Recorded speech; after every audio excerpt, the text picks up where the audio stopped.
Hello and welcome to the second episode of Tales from the Bard, our series dedicated to keeping you up to date with everything happening at the studio, what we're currently working on, and where Cromlech is headed in the future. We recently released the brand new update 0.4, which introduces a wide range of improvements and new features. More importantly, however, it lays the foundation for update 0.5, a major milestone for the game, as it will introduce the first act of the main storyline. Delivering it will take a little longer than our usual update cycle, and we're currently targeting an August release. But first, let's talk about the present. The latest update brings another round of performance optimizations. We've managed to free up an additional 400 megabytes of VRAM, which would be particularly beneficial for players using GPUs with 8 gigs of VRAM. In some cases, performance improvements reach up to 40%. We've also significantly improved the game's lighting.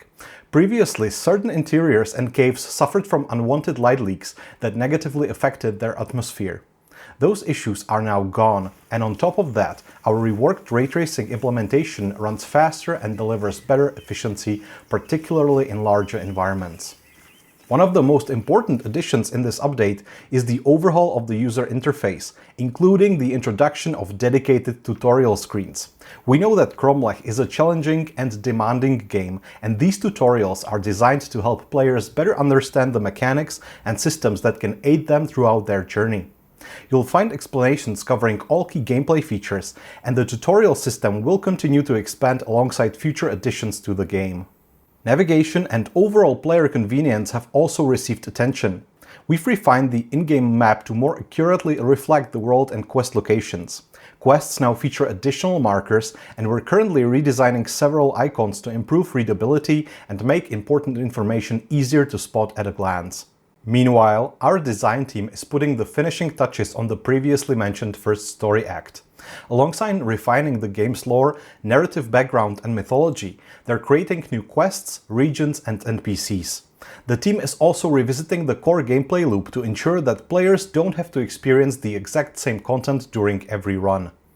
Many of you have already noticed that locations throughout Cromlech frequently change depending on ongoing crises and random events. As the main storyline progresses, these locations will continue to evolve and transform. This series of images offers a small glimpse of that approach in action. Our art team is also hard at work designing new armor sets while also developing concepts for new enemies and upcoming story content. Cromlech has also received a range of new audio improvements, including a new notification sound for gaining divine favor, as well as additional ambient village sounds such as villagers coughing and going about their daily lives. We've also updated the ambient soundscape for situations when the village of Lautrec comes under attack. One of the most requested features from the community was improved visibility when moving through densely forested areas. In this update, we've implemented a system that causes branches on certain tree types to partially fade away as the player passes through them.